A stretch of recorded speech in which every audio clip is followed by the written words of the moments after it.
All right, welcome everybody to our latest Between the Races podcast on the MXVice network. Thank you everyone for listening and supporting the site. We really appreciate it.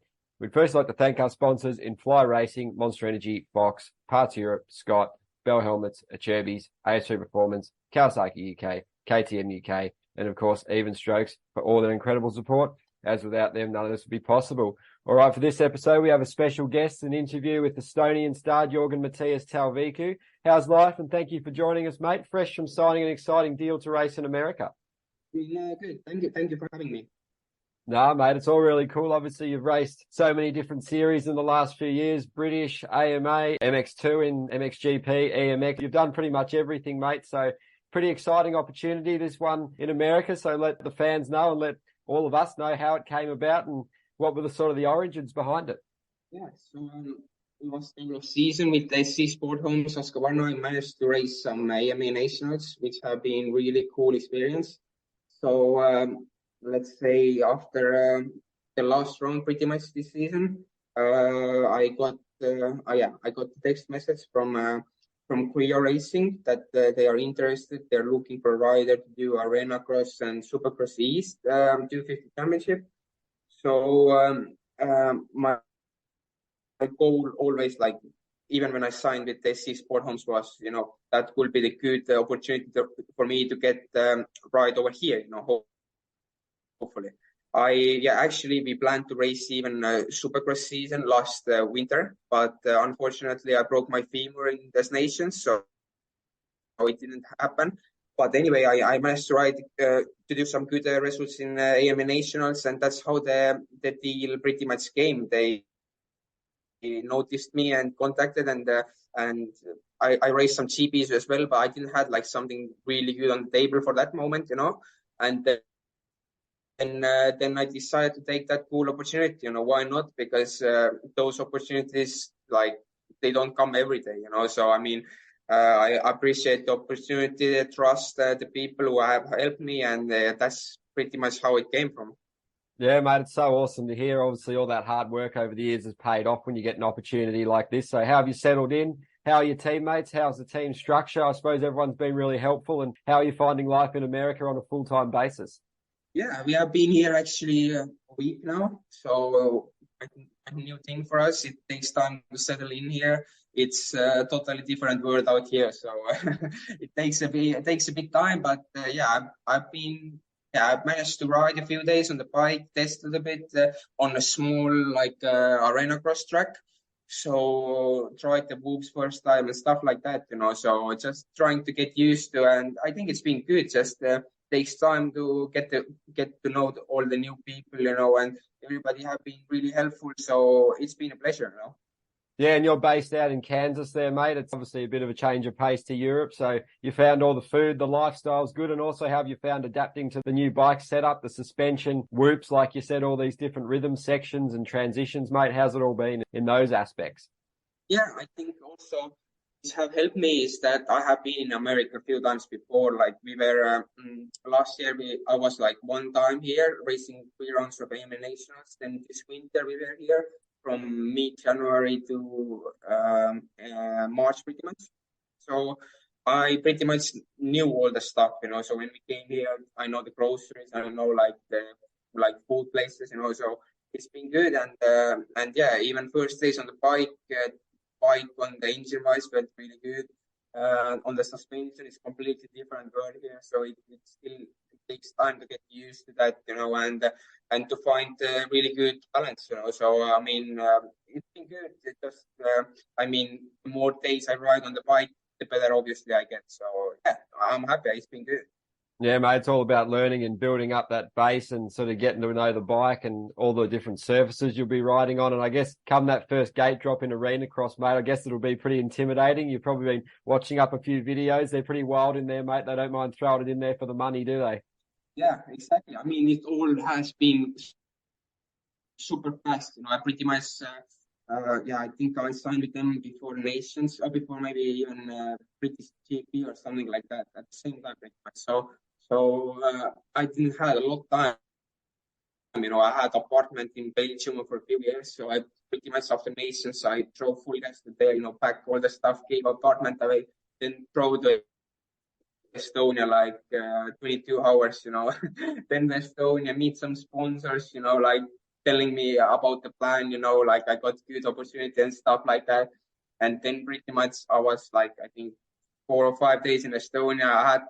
I had the flight already to here, so it's been like really fast and no really off season, to be honest. So yeah, it's definitely a big step for me, but yeah, for sure it's worth that. Oh, it's awesome, mate. Working hard, mate. And I guess, how's the messages from back home been? Obviously, the motocross is pretty strong in Estonia. Obviously, the Leoc connection there. And obviously, Kulis has done some great things all over the world, including the AMA Nationals. So how is it for you, mate? Lots of cool messages from home. They'd be proud of you, blazing some more trails for the younger kids coming through as well. Yeah, I think that, everything is possible, like even from the small country like Estonia, like if you do good or something, people can notice you. You can have a deal over here. A lot of people can think about that and say that, as a European, it's difficult to get a deal over here. It is difficult, like definitely, But I mean, everything is possible, and I think maybe the first Estonian pretty much who came here was Just Lanzo around the 2000s or something like that, So I think it's a big step, definitely coming from such a small country. But yeah, like I said, anything is possible, and if you want something really bad, you can earn that, Oh, mate, that's awesome advice for the youngsters coming through, not just in Estonia, but all over the world, I guess. And just before we get on to some more of that, how was the Motocross of Nations in Erne, mate? It looked like a wild time. The atmosphere was crazy. Another awesome opportunity to sort of battle it out on the world stage. Obviously, you've done it in the past, like you mentioned. So how was this particular edition? It looked pretty wild, mate. It was a wild event, all the fans there. I'm really, really happy that they managed to race destinations in France, in front of such a crazy crowd. So it was really good, and I think as a team with Team Estonia, we did really good. I really enjoy destinations. I've been now doing that 3 years, and the team manager is really cool guy, so he helps us a lot. Everything is organized really well, and with Tanel and Harry. Also, my first year with Gerkrest, it has been like really good connection together. So as a small country, that's like the one race of the year where everybody sticks together, tries to get as good as possible team results.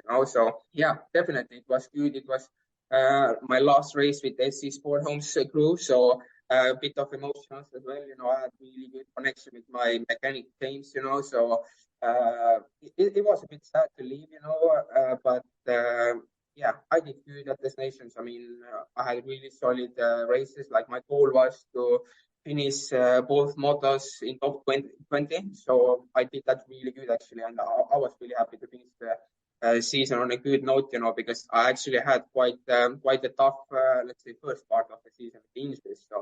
So yeah, really cool event, and I was really happy to be behind the gate there. No, that's awesome, mate. Yeah, well, also obviously going back to the team, the Sports Home Husqvarna team, obviously Neil and the lads do a really good job there, and you've had so many cool teammates. Obviously John, you've had Gilbert, Putnam, Bobrashev. So how was it all under that framework, mate? You must be so grateful for all the opportunities they gave you to race abroad and do so many different things and gain so much experience, mate. So just some words on them, and I guess in a lot of ways you would have been sad to go, like you said.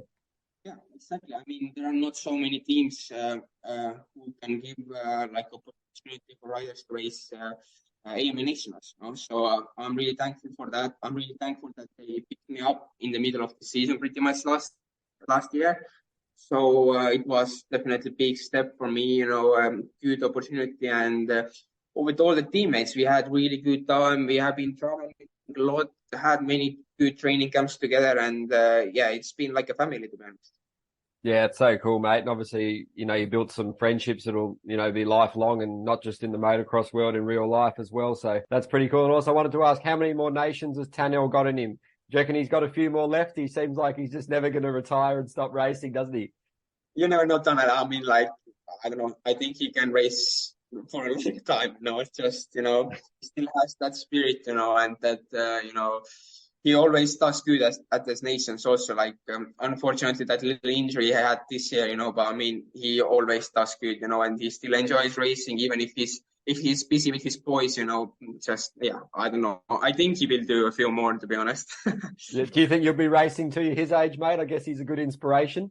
I don't know. I'm not sure about that, Maybe in Estonia, but not like the high level like he's doing that. But you never know, eh?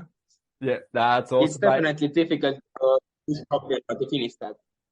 Yeah, he's definitely a legend, and yeah, just always cool to see him back out there. The fans always love it as well. So also wanted to ask you, I guess, what are your sort of key takeaways and comparisons from racing in Britain, racing in MX2 and racing in AMA? What are some of the key things you like about each one and some of the things that you maybe don't like, and just talk about which ones you prefer? Obviously the tracks in America, everyone goes on about how awesome they are, which is extremely true, much wider, more room, awesome jumps. So just a couple of your insights on that, mate. Yeah, I mean, like all the riders have said, they put way more effort in for the track prep here in the States. So they water it way earlier, they make it way softer. That's why they have so many different lines. So there is not only one or two good ruts in the corners or stuff like that. You have so many lines, and split sections and stuff like that, which makes good racing, So I have been enjoying really those AMA nationals, and also the jumps are quite I mean big, like coming from Europe, and also I think the most difficult part is the heat, definitely, So that takes a bit time to get used to. Also, I do enjoy racing GPs, like I really enjoy that, and it's been good level there as well, for AMAs. Yeah, the first laps are a bit like more intense, and overall, I mean, the level is quite same, to be honest. It just makes me feel a bit that in America, I mean, those factory bikes and compared to the private air bikes, it's bigger, the difference, So that's why you have big jumps and stuff like that. So that's definitely different. And in British Championship rounds, yeah, I've been doing that for a few years now, and they do also a good job there, and the prize money is quite good there. So I enjoy doing that also. It's just cool to race in front of a big crowd, and definitely AMA, just all the organization there. You come to the race and everything is just so chilled out, You go get your transponder, you do technical control, and you go racing. There is not like a long queue to get to the welcome office or something like that, So it's a way easier, just to get there, to get the bikes and stuff. It's a bit of challenge maybe sometimes, Yeah, I guess another couple of different things racing in America. Obviously, the one-day format for motocross and supercross is pretty cool. Obviously, they have some press days, but the actual racing schedule's really just the one day. So is that something you prefer? And also, obviously, a good thing about being in America is you don't have to worry about the age rule in MX2, mate, which obviously divides opinions. So your thoughts on those couple of things? Yeah, exactly. And I mean, also, I kind of like that one day racing, because even when we had GPs and it was COVID time, I really enjoyed one day racing, So I don't know, maybe it's just me, or just let's say just maybe you have a shorter gap between the races or something like that. The day is longer, like physical. I mean, I really like that, and yeah, I mean also so the age rule as well. I think in Europe it's it's way too early when you need to move up because even the GP riders, they don't get deals somehow, there are not so many teams. So I think it's really good that they don't have that in America, and you can focus longer, like, let's say, riders who are not like a really big talent in a young age, so they can build up a bit, it takes a bit time, especially like coming from a small country. So yeah, definitely it's a bit chilled out here in America, and that's it. Yeah, it's a really good point you make there. Obviously, you look at guys like Christian Craig, the Martin brothers, RJ Hampshire, they can still have these really extended careers. Obviously, they've all had injury problems and different things. It just gives you that time to settle in and just sort of carve a, career for yourself, even if you're not on a 450 bike. So I know they want to, create the MXGP as the elite class, but it does make it particularly difficult when you go straight in there. You obviously, probably a lot of guys don't get like a factory bike when they leave MX2. So that compounds issues when you're fighting against Hurlings, Prado, Geiser, Fernandez, Jeremy Seawer, you know, there's so many heavy hitters on the best material. So it really is a massive step, isn't it, mate? I guess the EMX 250 to MX2 is not quite as big, but that MX2 to MXGP is an absolutely massive step, isn't it? Yeah, definitely. I agree totally. Yeah, so yeah, it's just one day you'll see if they should change it or if it's performance based or anything, but we'll definitely keep an eye on it, mate. So yeah, one for the future there. But I just wanted also for a lot of American listeners we have on mxvice and Australian listeners, and I suppose a lot of European and British ones will know you well, but just tell us about your story, how you grew up, getting into motocross, what were some of the key influences, you know, towards it. I'm assuming it was probably your father. So how was your progression through the ranks in motocross to get to where you are today, mate? Oh yeah. First of all, my uncle and the cousins were riding dirt bikes quite on a high level, you know, battling with Prado and those guys in 65, 85 times, you know. So that's pretty much how it all started. My last name Talviku has been quite popular in Estonia as well, even in Europe, you know. So they start riding. I saw that I was way younger, you know, my father as well. He didn't race, you know, but he rode for a hobby, like a little bit. So that's how it all started. I was like 4 years old when I got my first bike.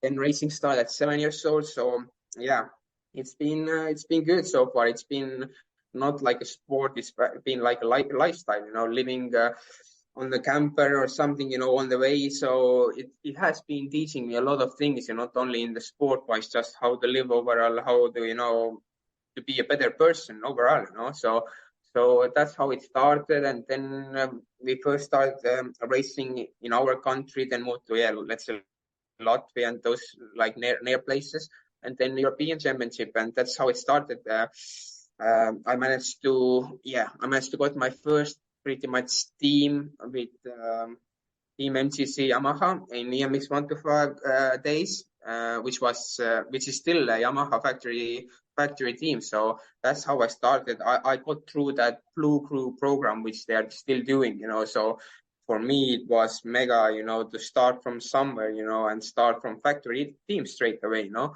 So yeah, and then I pretty much moved, for a part-time living in France, a little bit on my own when I was 16 and stuff like that. So that's how it all started. And I've been in all kind of different teams, you know, racing under A1M Estonian Tanel Leok's team. Then I was riding for ASA United Husqvarna back then, the British-based team. And then I did good year and got the AMX 250 deal with the Dutch guys, with the No Fair Jumbo team. And that's how it all came. Then I had also one Tennessee Sport Homes and then CREO Racing. So I've been in some kind of different teams, you know. I've been seeing the world, which I'm thankful for. And yeah, that's how it pretty much has been so far.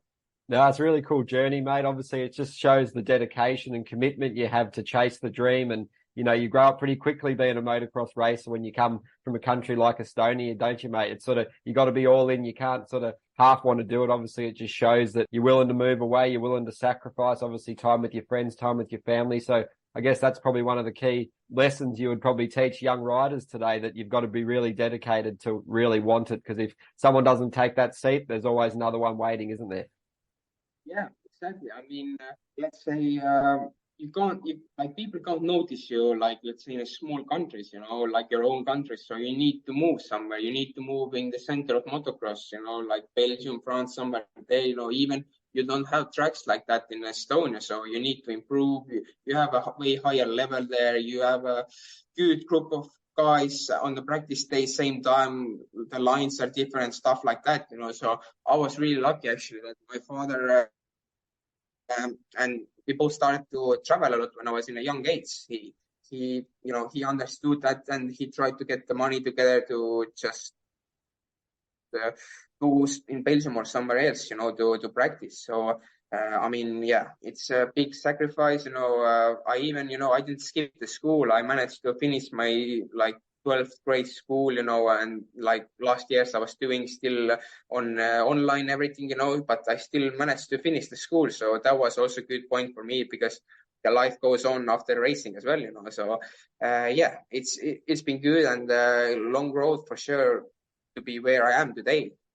Oh, it's so cool, mate. You obviously did that. You wanted to finish it and, you made it happen. And that's another cool lesson. Obviously, you started something, you made sure you finished it, mate. So obviously you've got that desire to sort of, once you start something, you want to achieve great things, mate. So that's really cool. And I guess growing up in Estonia, obviously Leok would have been a massive idol, but was there any other sort of guys you kept an eye on growing up, like your Kenny Roxons, Dungies, Villapotos, these kind of guys, or maybe even a little bit later, Tomac? So who were the sort of guys you were idolizing in MXGP and AMA as well? Yeah, sure. I mean, Tanel was pretty much first trainer for me. Started, I think even 65 times we started.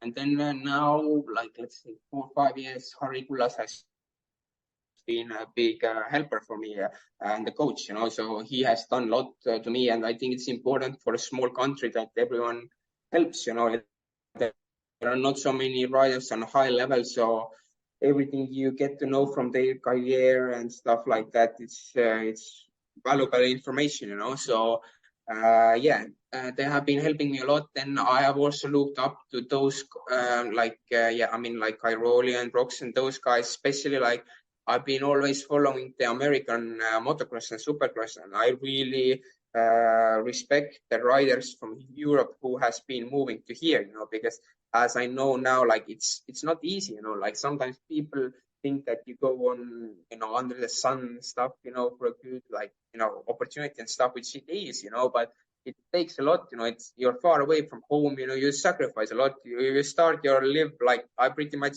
when I moved to Belgium first year was quite difficult there, so on my own and stuff like that. And now you move again, you're always like moving, and your home is pretty much where your backpack is, So Yeah.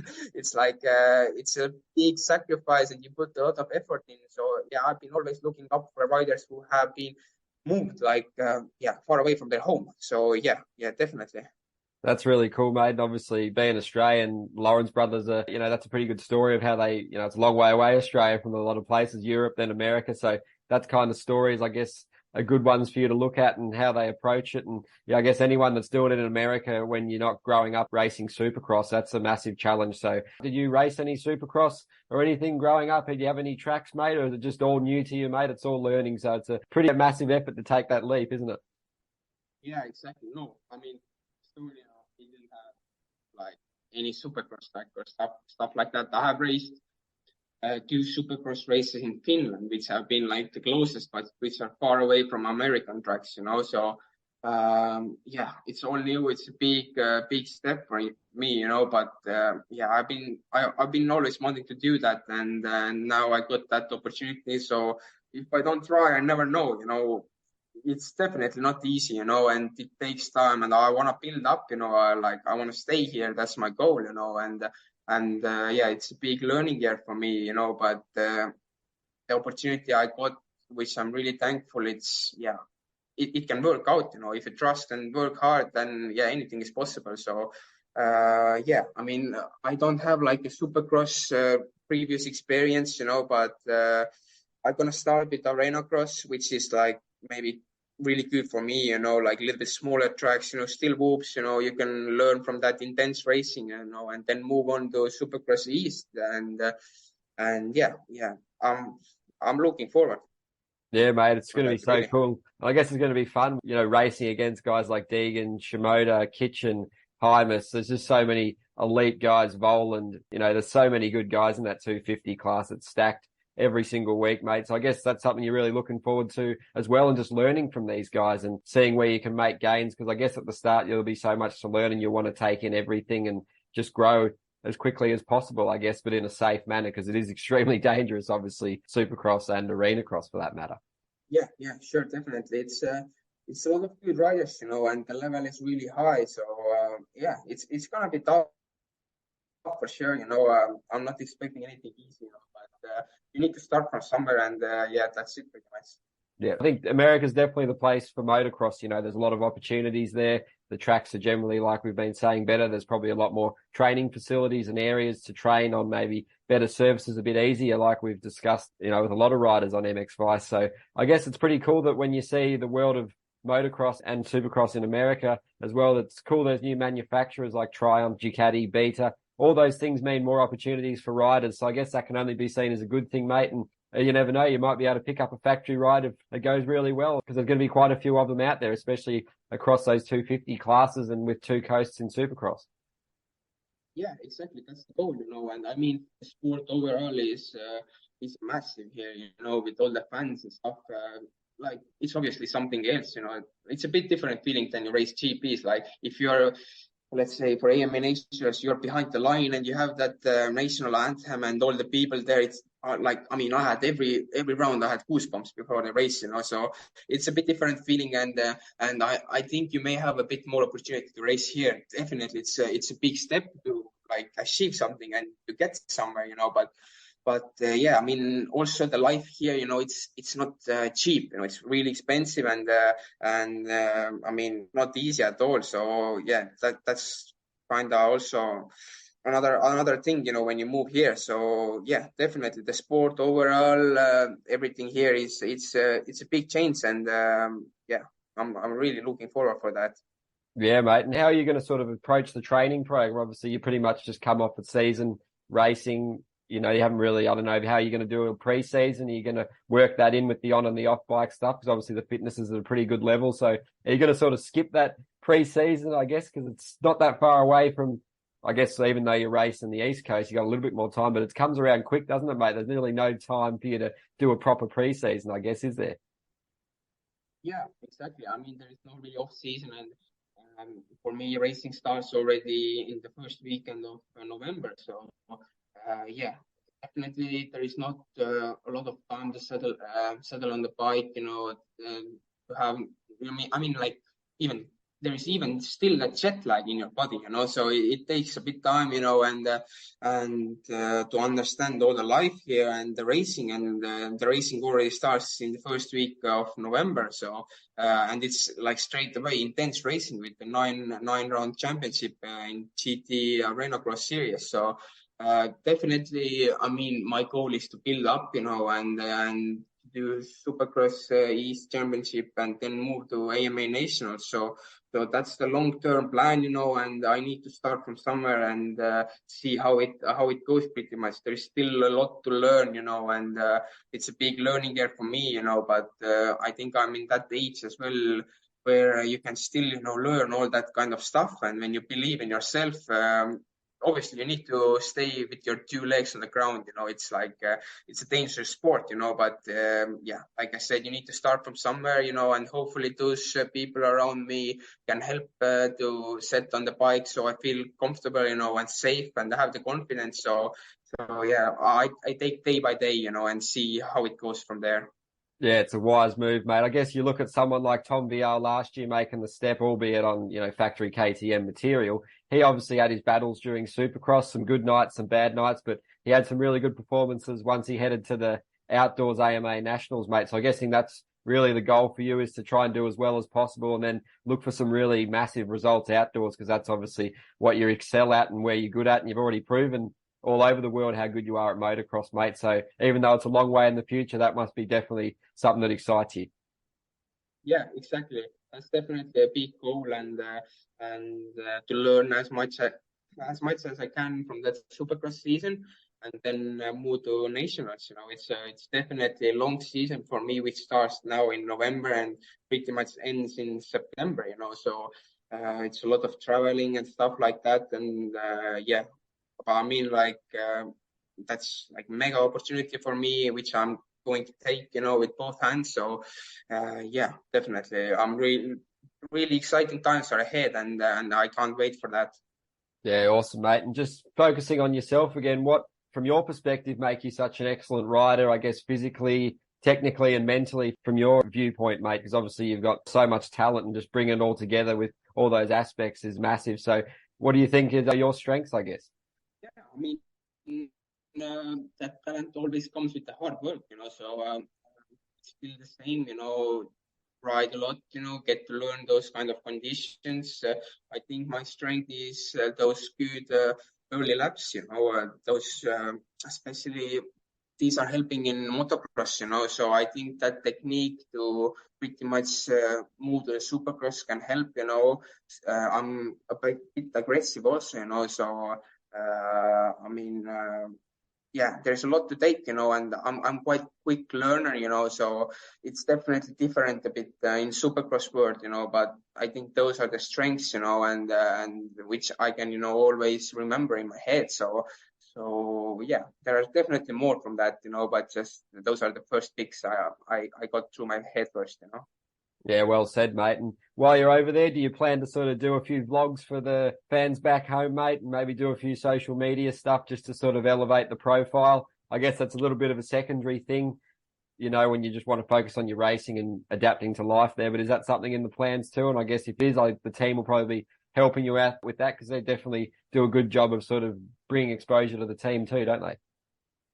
Exactly. I mean, I'm not the big vlog guy yet, so maybe it works out later, but I try to give as much material as possible on social media channels, so that people can follow me back in home or whatever, So it's cool to see. I think somebody else taking a big journey like me, So definitely, I try to give as much as possible on social media and post many pictures and videos. So yeah, it obviously takes a lot of time, but I think it's really good feeling, like especially for the people who have been helping me to get on the level where I am today. So they can see how the daily routine or how the racing and traveling goes. So definitely, I want to make updates on myself. Yeah, it's good, mate. Everyone loves that insight. And I guess especially with it in America, you can sort of capture that much wider audience as well. But I guess just going through your routine, what has it been like since you've got there, mate? It's probably been a bit of a whirlwind, but what's it been like since you've got there? How many times have you tried the bike? And I guess what are your favorite things about it so far and the most difficult aspects of the trip? Yeah, we had really long travel here first of all. So we started traveling on Monday morning last week. We got like really long flight from Estonia to Finland, Finland to Turkey, then Turkey to New York, and New York to Kansas. So it was like 30 hours long journey, and yeah, it's been not easy to, it's been always jet lag, and stuff like that. So pretty much on the second day already, I need to test the bike a bit. So not a big time, but just a little small riding, So yeah, it's still not easy for sure, And I got sick now a bit, with all that kind of traveling. So I've been like on the bike, let's say 4 times, probably 4 or 5 times. So it's been good days, Every time I'm on my bike, I feel better and better. It's a lot of work on the suspension wise, which I feel, and yeah. But I mean, the team has been helpful, and it just takes time, to understand those tracks and stuff. Like I've been riding only on those Arenacross tracks still, so which the lap times are like short. I mean, like 20 to 30 seconds, and then you have like a whoop section and like one rhythm section, and it's been like really dry here also. So you water the track on your own, and then now it's been like raining non-stop. So I mean, yeah, it's been really busy, and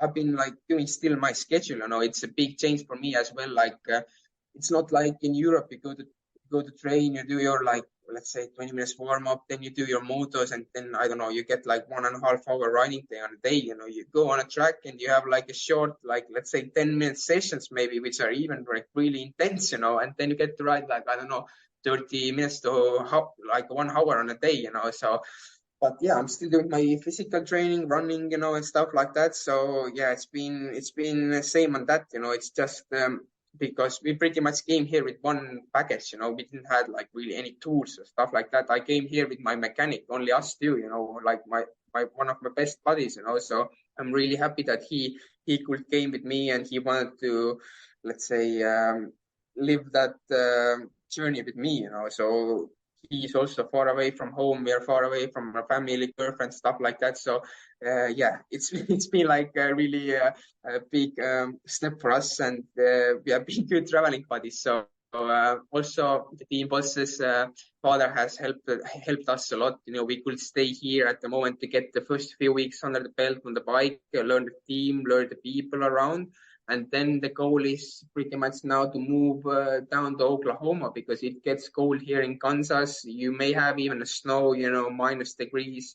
and practice, somewhere down there, So once the racing start, now it starts also near here in Kansas City. So when the first rounds are over, the plan is to move down to Oklahoma to get good riding days there, and find like some kind of facility where to train, where they take good care about the tracks and stuff like that. So yeah, that's the goal.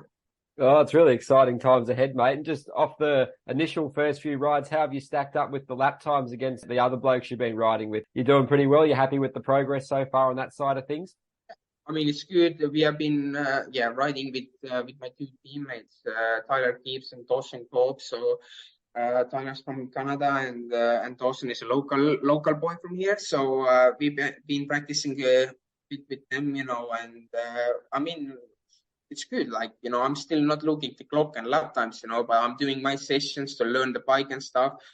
My strength is definitely those corners, I'm fast there, and also on the jumps, I'm not too bad, I'm not too old, and I think learn all that kind of thing, and the whoops as well, I think if I can, set the bike a bit better, I could have even the more trust, but I'm already like skimming them. I mean, I'm not like jumping or wheel tapping them so much. So it's definitely a big step. And once you have those whoops dialed, I think it's a big advantage for you in Arenacross or Supercross. So yeah, I'm learning. I'm not gonna go with my, let's say, winning mentality into the first few rounds, because it's a long series. You can lose a lot in the first rounds, but you can't win a lot, So I mean, I need to build from there, and like it's a really, really completely different world for me. So yeah, I'm gonna learn, and hopefully when we have the first few rounds under the belt, I can pretty much come out, shining, and see where it goes from there. Oh, it's awesome to hear it's really going well for you, mate. You've adapted smoothly. I guess looking at the calendar, have you sort of penciled in some particular races you're looking forward to, both indoors, outdoors, Arenacross, and maybe some places you'd like to visit just from, seeing it in the past on the TV, all this kind of thing? Yeah, I mean, it's a lot of traveling, obviously, and first I want to get a good feeling now, like let's say on those Arenacross tracks. Then hopefully in December or maybe a little bit earlier, we can manage to start practicing on those real Supercross tracks. So I think it's good for me to take it step by step, and learn as much as I can. And then obviously I'm really looking forward to that Supercross season.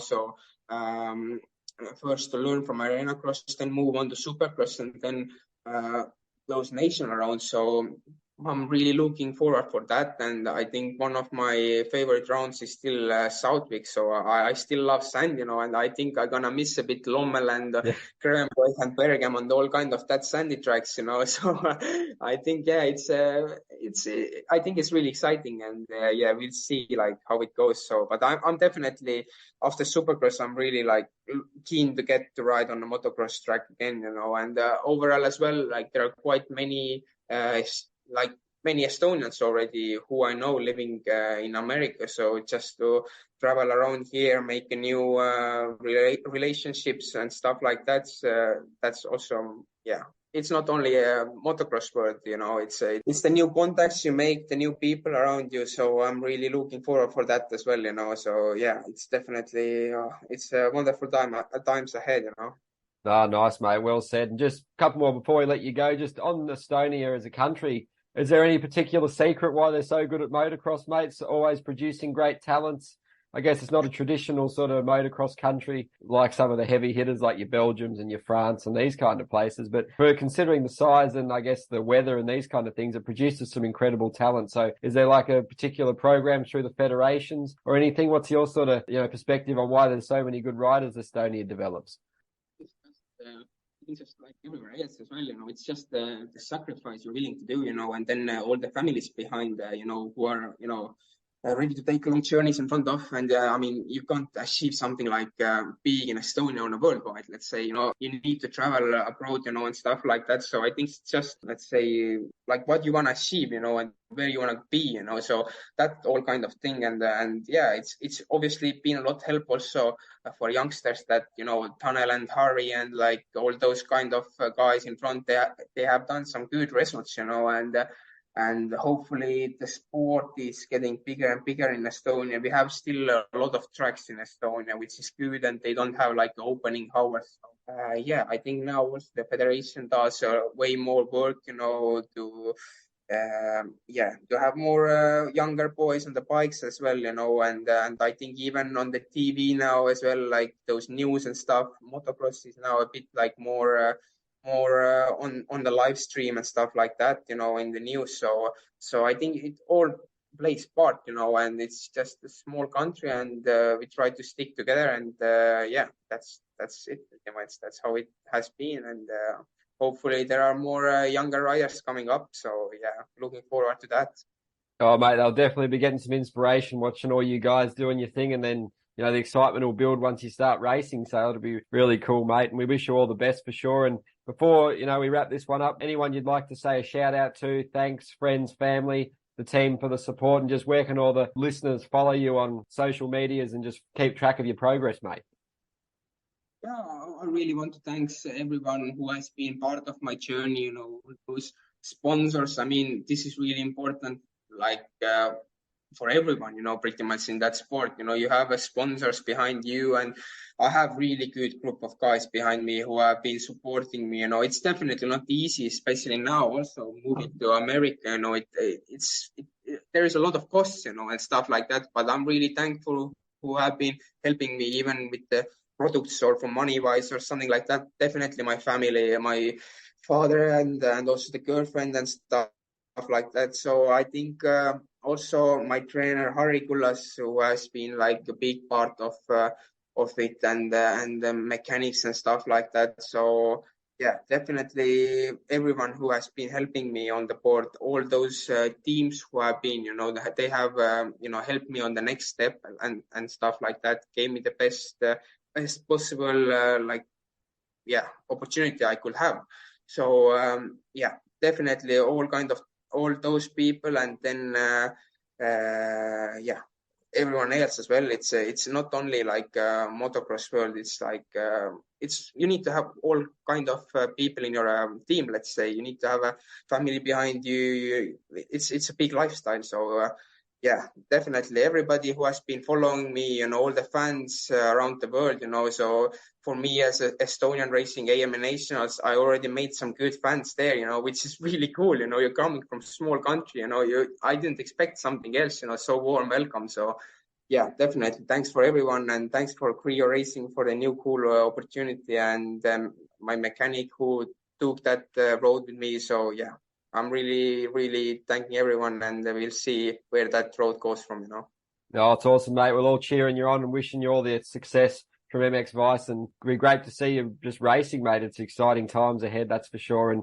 yeah, it's going to be just a massive journey, experience, life, and on the bike, mate. So definitely wish you all the best with that. But before we let you go, we'll just thank the sponsors in Fly Racing, Monster Energy, Fox, Parts Europe, Scott, Bell Helmets, Acherbys, AS3 Performance, Kawasaki UK, KTM UK, O'Neill, and of course, Even Strokes for all their incredible support, as without them, there is no us. All right, thanks again for joining us, mate. All the best for the future, and we'll certainly be following your progress closely here. Yeah, thank you for inviting me and having us, and have a good time. You are doing such a cool podcast, so keep it alive. It's cool to listen to you guys. No worries, mate. Pleasure, and look forward to getting you back on again soon.